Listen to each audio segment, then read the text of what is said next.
2022 की 12 State Assembly election da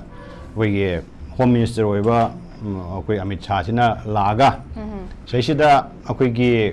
moigi suda paisa pi de na asigi mayam ama tonokre ko sigi matang man Imphal amatam na man am lauthuki ba akoigi within 5 years Manipur da militancy je loshalani na yes masi akoigi mana long term vision ubagira natraga or just akoigi mayam da hai dia da na hai bra hai bija akoigi matam do khanagi bi amna madai da mana hoji akoigi mana ekta home minister oiraga akoigi direct akoigi sigi militancy se loshanba nabgi lambi se mana kamaina singe habi di mayam noi khangnare hojik se maramdi hoji angti site amadong ti yengse bako sesida akoigi Indo Myanmar gi sesida border fencing tongni na hiring man border fencing to base namu Hindustan Times ki da ama analysis to boda nupa amana yam phajana hai gi da koi nungamana koi gi usik ani hatbuga chamane na maramdi kaigino da once sigi kano je wall je kha gi matam da boundary je kha gi matam da akoi gi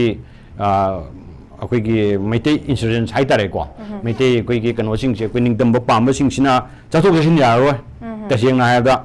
chathok jasin yaroi aduna koi taseng na akoigi ba wire manung da leiba chaman doini then ngasai gi akoigi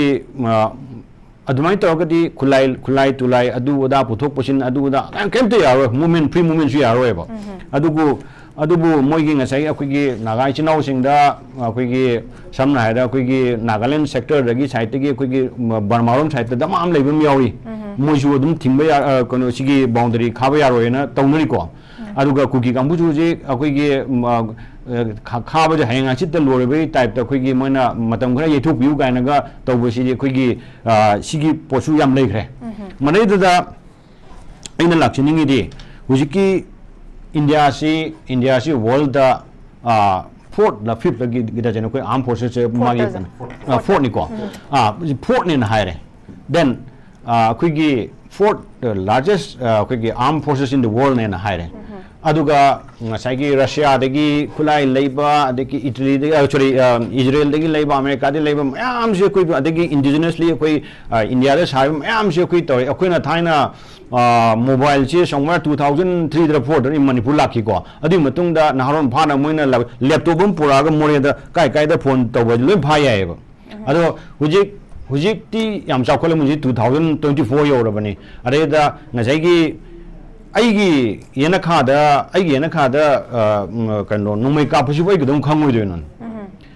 aigi yena kha nomai ka pe aigi sumang de nomai ka pe adu de akoigi city akoigi kareba akoigi tamu sona ko options ai nam le dai ni ko usana da bodo mamit nam tanghen na bai do adu ne ba tawi de adu mase koi khang udabra khang bai de ko loin khang ni chak cha nei nga tene ko na bi jaban te man chak cha ban te hai jei ba adu bu ngang ba ya ba gi limit ya da bi limit yam khaidok nai ko hujik si di ko adu anyway aina amuk lak chani ni point si di akoi gi siguma po si di akoi gi militancy si mana nga chai gi aina makok ta hai jegi ba mana chai mari mangam lo chalani na mana lauthoki bu do madugi ma se tawrei bra na traga akoi gi ek is policy da masigi samna haida akoi amasu lei akoi gi train se akoi da Manipur da lakadaba train si akoi sina mu second phase tham moirom loina construction je moirom de hena chapui bhaba mu la e bujik se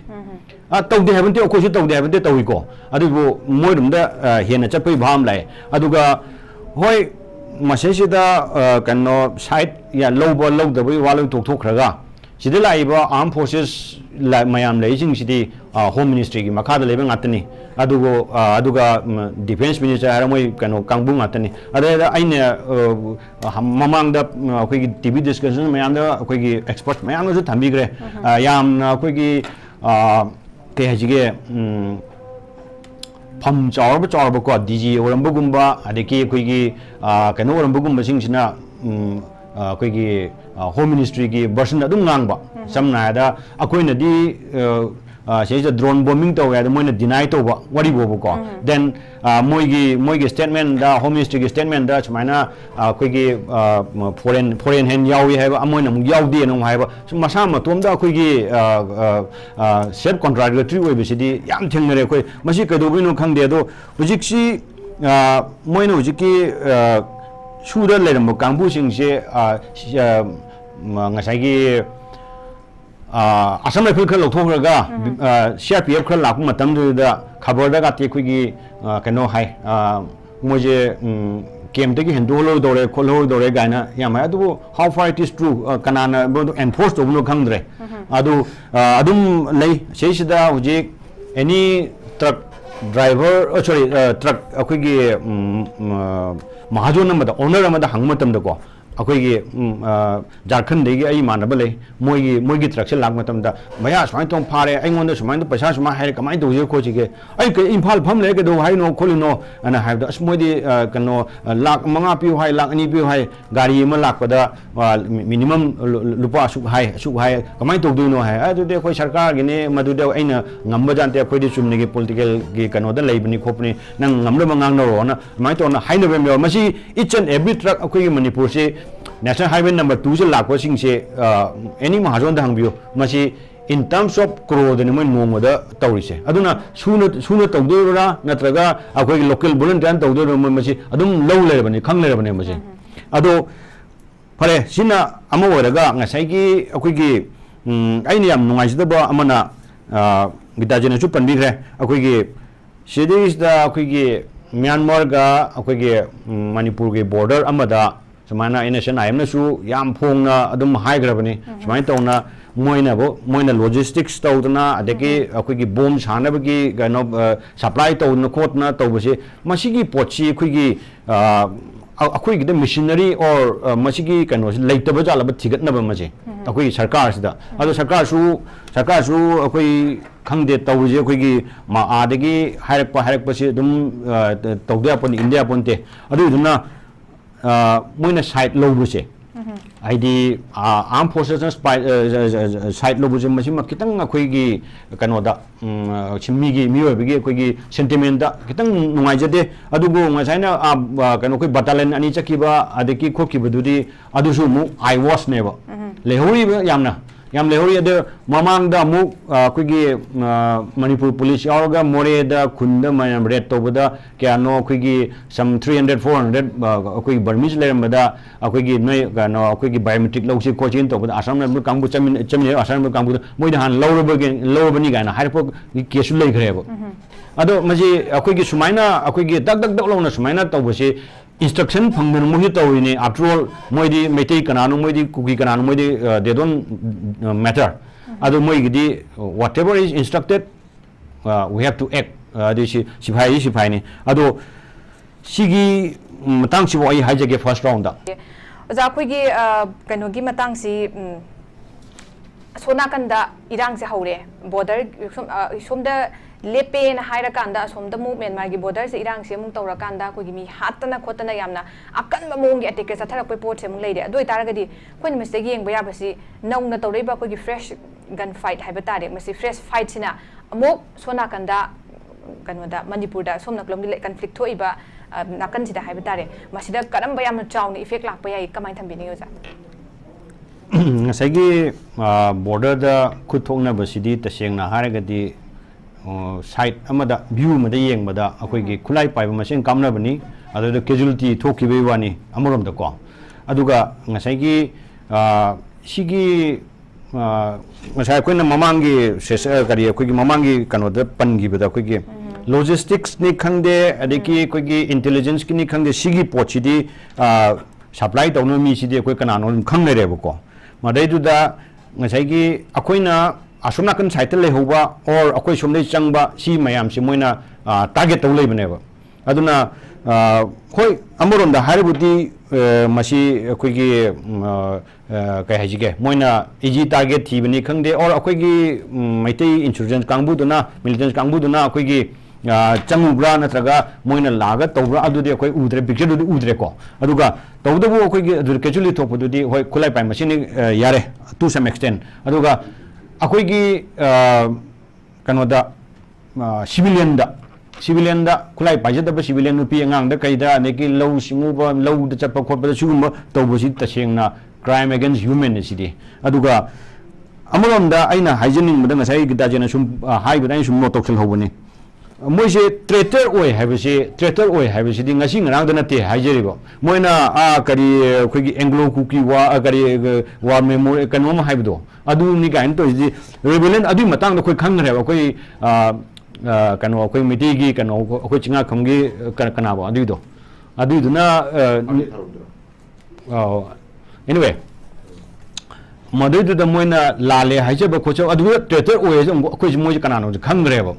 ado ujikti mo India government gi yam chauba akoigi agent amo oire moi khulai wen jinab ne taseng na hadi aduga ai akoigi aigi my from my own experience dai kanum ta haije ge akoigi lambi ni ko ina haina haije je machi madi government adi tobiroi khange ai ngasi gi topic si gadi ketang khaidok na re adubu samna haida akoi jiri bam lambi da national highway number 37 se chathok chasin tawjo adu mati wa gre akoigi aeroplane taba yani khoni adu da yamna mamang tawna gre ko ado ngasi ngarang chu gari ga corner da tu na akoi gari ate chatpa ya da yam thokre ba ko ado sigi national highway na tenju temba national highway number 2 se akoigi imphal dimapur road che masi ji akoi clear to bomde kanam chapa ngamde yes chali kana chali haiba da akoigi Maitai nataba akoigi mapalungi mi or akoi muslim mission sing chatleba adaida aigi experience ta aina hygienic bamna akoi 1997 98 right sida akoigi silchar den agartala chapal lambi che akoigi around about 75 kilometers samse escort thameba convoy thameba convoy thamse ke doben akoi sidaina Kangpokpi ba 45 km katani sidagi 20 km dagi na akoigi kariba Tikhulen bau chakibda kuki ta reba dei ko aduna hardly 15-20 km tane ba aware sigi Silchar to Agartala ji Kumar Ghat tagi akoigi sumaina sorry Kumar Ghat pau akoigi convoy lerame ba masi se auto rickshaw khangde adegi truck khangde bus khangde any vehicle ji se chalale ba moina sigi convoy nong anek lerame ba ado masi ka dobino ado moina lambi da akoigi ching da lambi da mi da phara kholaga ransom talag mi ju hat pa pesa lobo ko pa tawi ko lena hai moina hai ado sigi akoi tien ga ba si 20 25 30 bo ha ji 30 km gi stretch se da side no moi leitre se da matik chaba more than 60,000 armed forces will lakra bani amamum yung jo moi lising dana phapon de mi si kano kadobigi ngamoi do na bo sima lere number 1 da number 2 da akoi gi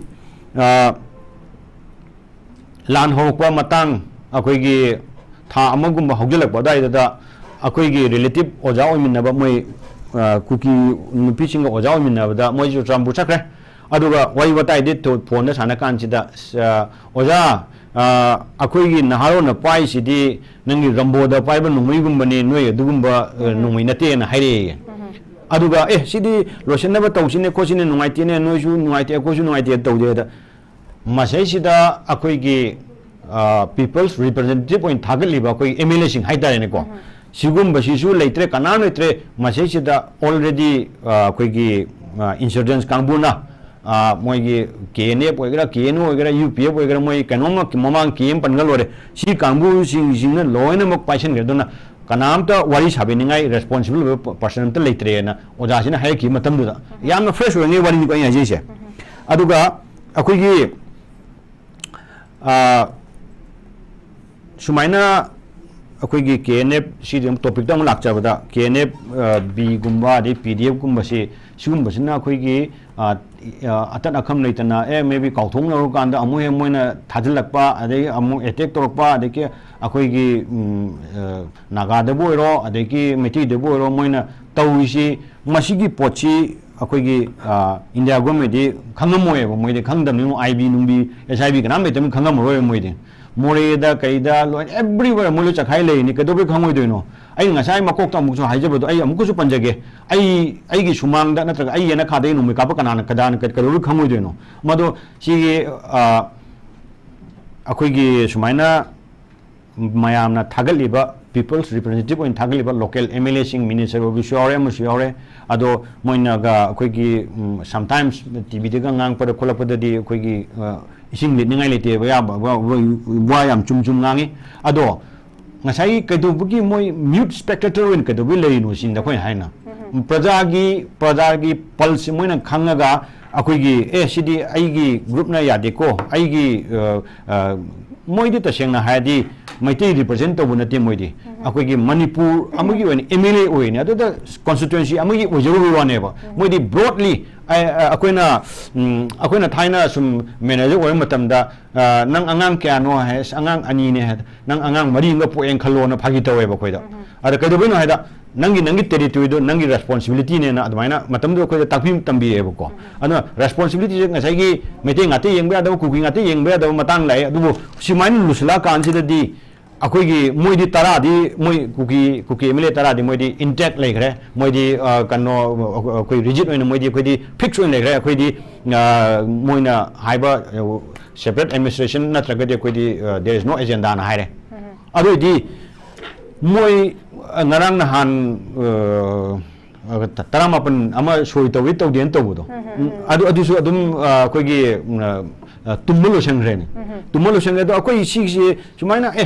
manga da su tholo tara da su tholo akoi di to su to ke aduga akoi gi mathang da ka ge ga to ai praja na ya ba po chi ba di to nge ha ba po chi gi guts su le tre ba si guts le tre ba ado ma do maina tawraga di mathang da su ma uncontested ka ne ba moi wi po to da akoi panga ha te ko masidi mi wi pulse si di adum kamuni paisa na ya de je already akoi proof to gre si gi kanwa da akoi gi MP vota ko ado ngasai gi mana gachyauna ai sigi kendra sigi MLA moina ade like minded chahi mana bu ngani ade ki lai la chu haibo mana bu ngani haitabo mana bu ngani si po mayam je chungchen na ga akoi sumaina ma tawsi si po je sumaina CM na ya ga yaw to ko sumaina tawsi na hayo po mayam je mu chungchen na bu wale adu gach lai bu wale si kaido moi gi tha gi tolo koi gi MLA gi phan kadi MLA gi salary ade gi moi gi local area phan sigum ba taw adum taw le sigum posidi akoi gi matung da di akoi gi misak len khang ase akoi handak ki sei da akoi kamai taw ge ha akoi len khang abani ai iyamba ne lepasu de ki ibai ne lepasu sigum pot gach le tabi di matung no thagum jikande gach le ba ko ai di noina ai tanthok gu tanthok adu MLA to su to ke ai simadi yaroi na haiba mi se ai ngasi bau thenga de ado losalak da aina hajening badi sumaina sum tawga ngasi hayeng sum len basina di oiroeba akoi da initiative akoi gi site kanana hawdo no masidi akoi na TV da wapanga nga ka su ya ponte moi gumba people's representative amana hawra matung da akoi na yawgada baneba ada akoi no tawroga ma kai no to sibo du to ba da to ba na poto lam chawthung ne ba okay zai kita sen chu yamna fazan pukhat pi gi bise koi punna punjin min ra kanda koi kanba manipur gi pun saktam se kai dana phaiwa form se thami mase lak sening bichu za second round hozan mati di pan biram bani si matang sim gai pukhat chaung ge za degi mo thai tare ten takna akoi gi hadaki